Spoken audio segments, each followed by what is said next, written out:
오늘 본문은 제자들이 예수님께 기도를 가르쳐 달라고 하는 말씀이 오늘 본문의 내용이죠. 그래서 그 유명한 주기도문 말씀입니다. 주기도문은 주님이 가르쳐 주신 기도의 준말입니다. 그리고 주님이 이렇게 기도하라라고 나옵니다. 이렇게라고 하는 것은 그 다음에 내용도 있겠지만, 이렇게 기도하라는 것은 이런 마음으로, 이런 의도로, 이런 생각으로 기도해야 된다라고 하는 예수님 마음이 있을 것입니다.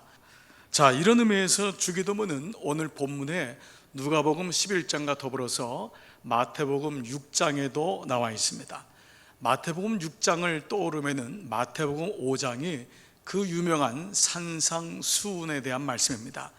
산상수훈이라는 것은 예수님이 천국의 비밀을, 그 주옥 같은 말씀을 가르칠 때 산 위에 올라가서 가르치셨다 해서 산상수훈이라고 합니다. 그러면 예수님이 굳이 평상시에 집에서도 말씀하시고 길거리에서도 말씀하셨는데 굳이 제자들을 데리고 산으로 올라가신 이유는 뭘까요? 일상의 삶을 뒤로 하고 산에 올라가실 만큼 중요한 얘기를 하시겠다고 하는 예수님의 의도인 것입니다. 우리는 오늘 예수님의 이 주기도문의 서론의 말씀에서 먼저 예수님께서 이 기도를 통하여 우리가 배우기를 원하는, 우리에게 가르쳐 주시기를 원하는 마음이 어떤 것인지를 보게 됩니다. 그것은 먼저 두 가지의 마음으로 우리가 말씀을 드릴 수 있는데, 첫 번째는 바로 이것입니다. 그것은 바로 예수님의 호흡을 배우라 하시는 말씀입니다. 이번에 제가 금식하면서 머물렀던 그곳이 일반 기도원이 아니었습니다. 그곳은 일반적인 기도원, 그러니까 몇 번의 집회가 있고 그곳에서 같이 기도하고 그렇게 하는 것이 아닌 수도원의 형식을 가진 교회였습니다. 거의 사람 소리는 들리지 않고 자연 속에 있었습니다. 근데 그곳에 성전이 있었는데 그 교회가 100명도 남짓 들어가지 못하는 작은 성전이었습니다. 그런데 그곳에 가서 알게 된 것은 그 성전 밑이 봉안, 보통 납골당이라고 하는 예수님을 믿었던 성도들의 시신의 재를 봉안함에다가 넣어서 안치하는 곳이었습니다. 그리고 그것은 생각보다는 너무도 깨끗하고 정결하고 아름답게 돼 있었습니다. 그곳에 갔으면서 제 스스로가 며칠 지나면서 변한 것이 있음을 알게 되었습니다. 그것은 바로 제 호흡이 바뀌고 있다는 것이었습니다. 보통 기도원에 가게 되면은 사람은 자기의 목적이나 기도의 제목을 가지고 올라갑니다. 주님, 이번에 이 문제를 응답받고 싶습니다. 주님, 이번에 이 상황에서 벗어나고 싶습니다. 혹은 제 마음에 이런 상처가 있습니다. 이런 연약함이 있습니다. 우리는 그것이 좋건 나쁘건 떠나서 기도원에 갈 때는 나름대로의 목적과 뜻을 가지고 주님 앞에 가는데, 저는 그 기도원에서 저의 기도를 한 번도 드릴 수가 없었습니다. 그곳에서는 그저 주님의 음성을 들을 수밖에 없었습니다. 주님께서 뭐라고 말씀하시는지, 제 기도를 들으면서 하나님, 이 사람 때문에 제 마음이요, 이분 때문에 어떻게 하면 좋지요? 교회는 어떻게 하면 좋지요? 아이들은 어떻게 하면 좋지요? 이런 기도의 제목이 아니었습니다. 그저 묵묵히 매일마다 저녁마다 주님의 음성을 들을 수밖에 없었습니다. 부활 후에 예수님이 제자들을 처음 만났을 때 제자들에게 주님께서 숨을 내쉬며 가라사대 성령을 받으라, 이 말씀을 하십니다. 그런데 성서학자들은 이 숨을 내쉬며 가라사대 성령을 받으라고 하는 두 문장이 사실은 하나의 문장인 것을 얘기하고 있습니다. 그것은 숨을 내쉰다라고 하는 이 히브리 말에, 이 말씀에 나오는 이 단어는 루아흐라고 하는 단어인데, 루아흐라고 하는 단어는 하나님이 우리를 처음 만드실 때 그 코에 생기를 넣으셨다, 생기를 불어넣으셨다라고 하는 뜻이 바로 루아흐입니다. 그런데 예수님이 제자들에게 성령을 받으라고 쓰신 히라보 에페오란 말은 바람이 불다, 이 뜻을 가지고 있습니다. 즉 숨을 내쉬며 가라사대 성령을 받으라라는 의미는 한 단어로 말하면은 바로 이 말입니다. 숨을 쉬어라. 예수님은 우리에게 진정한 호흡이 무엇인지를 기도를 통하여 가르쳐 주시고 있습니다. 날마다 숨을 쉬지만 그 거친 숨으로는 상대방의 마음도 알 수가 없고 하나님이 주시는 음성도 들을 수가 없고 그 거친 호흡을 내려놓고 나의 호흡에 너의 호흡을 맞추어라. 두 번째로는 이 주기도문의 기도를 통해 우리는 예수님의 안식을 배우게 됩니다. 초대 기독교 역사상에서 사도 바울 다음으로 위대한 사람이 있습니다. 이 어거스틴은 이 사람을 통하여 기독교가 집대성될 정도로 대단히 위대한 사람이고, 그래서 사람들은 이 사람을 세인트, 성자라고 불리는 사람입니다. 어거스틴은 어머니에게는 대못을 박았던 큰 탕아였습니다. 그랬던 그가 어느 날 예수님의 호흡을 하기 시작합니다. 그리고 그때 남겼던 유명한 말이 있는데 이러한 말입니다. 당신께서 우리를 지으실 때 우리는 당신을 향하여 살도록 창조하셨기에, 다 같이 한번 읽습니다. 당신 안에서 쉴 때까지 우리 마음이 쉴 수 없습니다. 오늘 이렇게 모여드리는 주일은 보통 다른 말로는 안식일이라고 합니다. 이 안식일은 창세기에서 하나님께서 모든 천지창조를 마치신 다음에 쉬신 날이 7째 날이어서 이 날을 사바스데이, 안식일이라고 합니다. 그런데 생각해 보십시오. 안식이 필요 없으셨던 하나님이 굳이 안식하신 이유가 무엇일까라는 것입니다. 그 이유는 바로 그 전날 이루셨던 일 때문에 하나님은 다음 날을 온전하게 안식할 정도의 마음이 있었습니다. 창세기 1장 31절 다 같이요, 시작.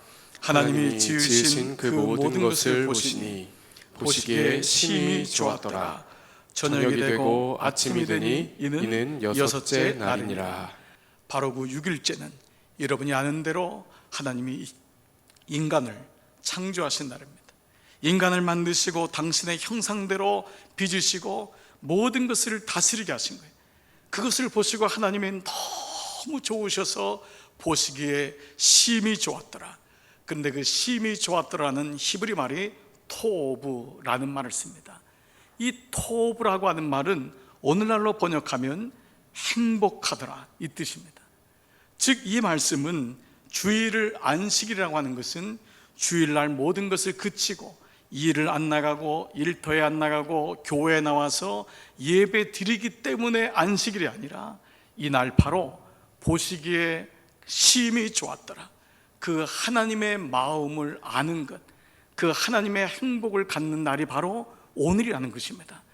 그래서 오늘 여러분들이 예배를 통해서 교회에서 모였을 때 무엇보다 회복해야 될 게 무엇이냐면 바로 토브, 행복하더라. 그런데 바로 예수님이 가르쳐 주신 기도가 무엇이냐? 첫 번째가 호흡이요, 두 번째가 행복이라는 것입니다. 한 걸음 더 나가서 이 토브란 단어가 쓰여진 또 하나의 본문이 있는데 출애굽기 2장 2절입니다. 그 여자가 임신하여 아들을 낳으니 그가 잘생긴 것을 보고 석 달 동안 그를 숨겼으나. 이것은 바로 부모가 자녀를 보는 눈, 부모가 자녀를 보는 마음, 이것이 바로 토부입니다. 이게 바로 부모가 가지고 있는 하나님의 마음이라는 것입니다. 여러분 눈에 흡족한 사람이 몇이나 있습니까?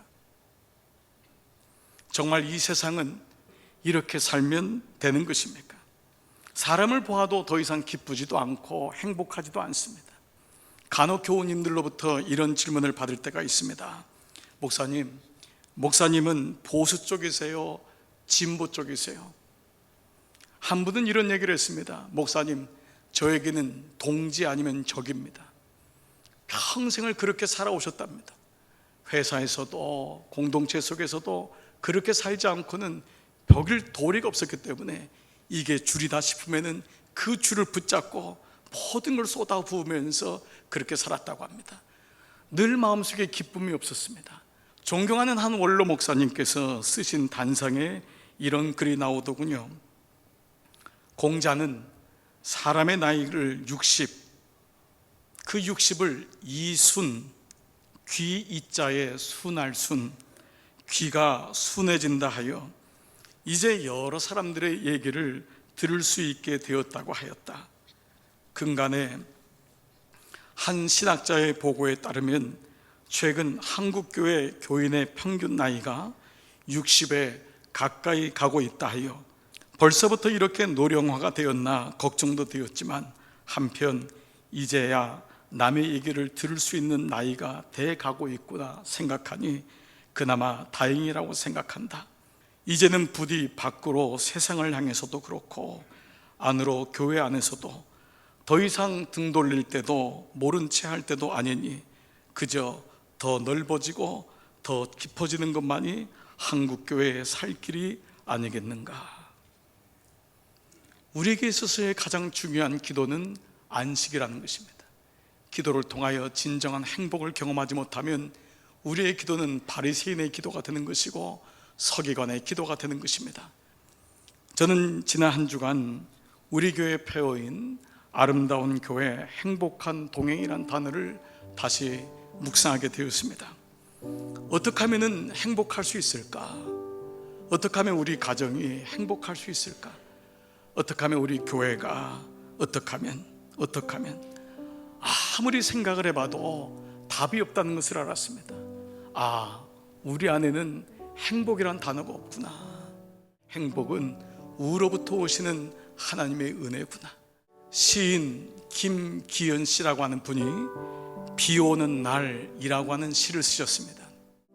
후두둑 후두둑 작은 물방울 글씨로 촉촉이 답안지를 가득 메워 주룩 주룩 주르륵 여기도 동그라미 저기도 동그라미 채점을 한다.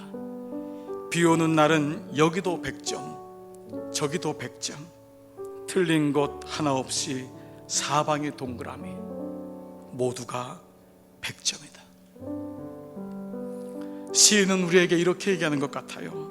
저기요 있잖아요, 하나님 말씀하시기를 당신도 100점이래요. 그리고요 그 사람도 100점이래요. 모두 100점이니 괜찮대요. 그러니 이제 행복하게 살아보세요. 엊그제 금요일 오후 늦게 우리 교회 다니시는 한 자매님의 아버님께서 70년의 인생을 마무리하시고 주님의 부르심을 받으셨습니다. 석 달 전 폐암 선고를 받고 그렇게 있었던 따님이 저에게 예수님 모르고 평생 앞만 보고 살았던 아버지가 불쌍해서 과연 아버지가 영접하실까 생각하고 갔는데 놀랍게도 아버지는 병상에서 예수님을 영접하시면서 저를 따라서 하나님의 자녀가 되는 기도를 하셨던 분이세요. 그리고 2달의 시간이 지나 호전되나 싶었는데 결국은 주님의 부르심 받고 따님은 목사님 의사가 48시간 안에 돌아가시게 되었으니까 그렇게 알고 계시라는 얘기를 듣고 급하게 저한테 연락이 왔습니다. 그 전화를 받고 곧바로 달려갔습니다.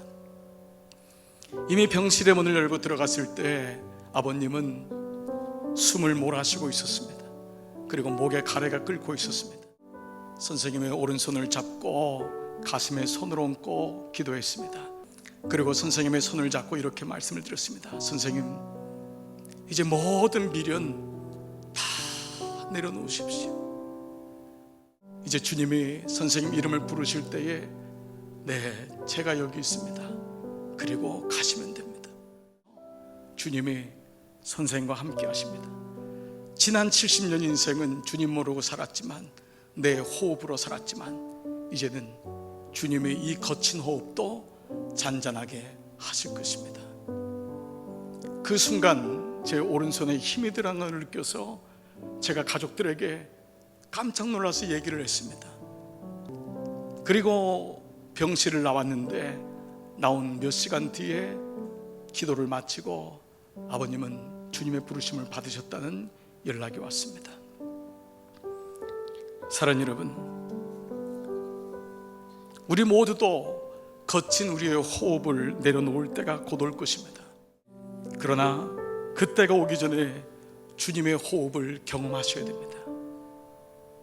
우리 모두 다 이 땅에서 우리의 수고를 내려놓고 안식할 때가 곧 올 것입니다. 그러나 그때가 오기 전에 주님의 안식을 경험할 수 있다면 얼마나 좋을까요? 그래서 주님이 너희는 이렇게 기도해라, 이런 마음으로 살아라라고 말씀하십니다. 주님 앞에 겸손히 나가보십시오. 그리고 주님의 호흡에 내 호흡을 맡겨보십시오. 그리고 조그만 작지만 안식을 경험해 보십시오. 그것이 기도입니다. 그것이 주님께서 우리에게 원하시는 모습입니다.